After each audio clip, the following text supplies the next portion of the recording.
నేను అన్నానని కాదు కానండి, చంద్రబాబు నాయుడు గారికి ఓటమి భయం పట్టుకున్నదేమో అని అయితే నాకు అనిపించింది.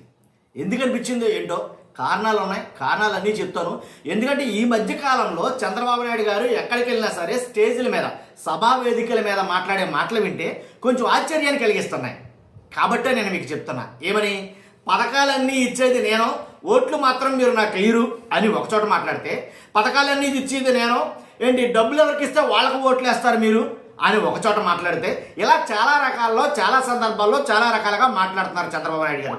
ఎందుకు, కారణం ఏంటి? ఏమన్నా భయం కలుగుతుందా, ఏమన్నా ఏంటి అంటే అనుమానం అనేది ఏమైనా వచ్చిందా అని అంటే కనుక రాజకీయ విశ్లేషకులు, పండితులు చాలామంది, వైఎస్ఆర్సీపీ నాయకులు ఇలాంటి వాళ్ళు అందరూ మాట్లాడుతున్న మాటలు చూస్తుంటే కనుక ఖచ్చితంగా జగన్మోహన్ రెడ్డి గారి గెలుపు మీద ఏంటి ఆయనకి ఒక డౌట్ అయితే వచ్చింది అనేది మాట్లాడతారు. నిజమా? వాస్తవాలు అలాగున్నాయా ఏంటనేది ఖచ్చితంగా మనం మాట్లాడదాం. మాట్లాడబోయే ముందు రాష్ట్ర ప్రజలందరికీ తెలియాల్సిన విషయం కాబట్టి మీ బాధ్యతగా మీరు లైక్ చేయండి. మీరు లైక్ చేస్తే ఎక్కువ మందికి ఇన్ఫర్మేషన్ షేర్ అవుతుంది. కొత్తగా మన ఛానల్ చూస్తే పక్కాగా సబ్స్క్రైబ్ చేయండి. మీ అమూల్యమైన అభిప్రాయాన్ని వీడియో ఎండ వరకు చూసి కామెంట్ రూపంలో తెలియజేయండి. చంద్రబాబు నాయుడు గారు మాట్లాడిన వీడియో ఒకటి పెడతాను నేను ఖచ్చితంగా. ఒక్కసారి ఆయన ఏం మాట్లాడారో మీరు నేను కూడా విందాం. ఒకసారి విందాం, చూడండి. అయితే ఇందులో రాజకీయ చెత్తను కూడా కడిగేయాల్సిన అవసరం ఉంది. నేను ఈ విషయం మీ అందరికీ చెప్తున్నాను. ఇన్ని పనులు చేస్తే రేపు ఎలక్షన్ వస్తే మీరందరూ కూడా ఏం ఆలోచిస్తే, ఎవరు డబ్బులు ఇస్తే వాళ్ళకు ఓట్లు వేయాలనుకుంటారు. అది మానాలి. నేను కూడా గట్టిగా మాట్లాడదాం అనుకుంటున్నాను. ప్రజలు నీతి నిజాయితీగా ఉంటే తప్పుడు రాజకీయాలు చేసే వ్యక్తులు తప్పులు చేయకుండా ఉండే పరిస్థితి వస్తుంది. అందుకే ఎన్నికల్లో డబ్బుల ప్రభావం లేకుండా చేయవలసిన బాధ్యత మీ అందరి పైన ఉంది. అది చేస్తామన్న రోజునే ఈ రాష్ట్రం స్వర్ణాంధ్రప్రదేశ్ అవుతుందని మరొక్కసారి విజ్ఞప్తి చేస్తున్నా. ఆయన మాట్లాడిన మాటలు చూస్తా ఉంటే, చంద్రబాబు నాయుడు గారు మాట్లాడిన మాటలు చూస్తా ఉంటే ఒకటి మాత్రం క్లియర్ కట్గా అర్థమవుతుందండి. నాకు మాత్రం మీరు ఓట్లు వేయరు, రేపొద్దుట నాకు మాత్రం మీరు ఓట్లు వేయరు అని అనుమానం ఆయన కలిగింది.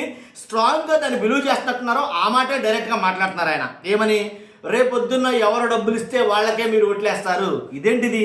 అసలు నిజంగా చంద్రబాబు నాయుడు గారు అంటే రాష్ట్రాన్ని ఏంటి సస్యశ్యామలంగాను సంపద సృష్టితోటి ఏంటి విలసిల్లేటట్టుగా పరిపాలన చేస్తున్నానని చెప్తున్నారుగా.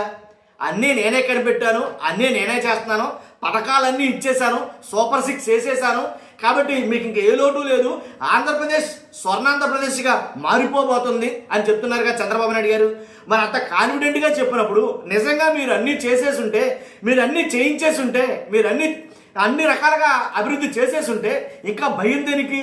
ఎవరు ఎంత ఇచ్చినా సరే, ఓటుకి 50,000 ఇచ్చినా సరే మీకే వేయాలిగా.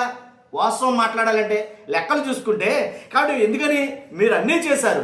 ఆర్థిక ప్రదంలో ఏంటి ఆంధ్రప్రదేశ్ని నడిపించారు, ఏంటి ఇంటికో ఎంటర్ప్రెన్యూర్ని తయారు చేశారు, కాబట్టి అందరినీ లక్షాధికారులుగా మార్చారు. మరి అలాంటప్పుడు ఇంకా ఓటుకి ఇచ్చే నోటు కోసం ఎవరు కక్కుర్తిపడతారు సార్?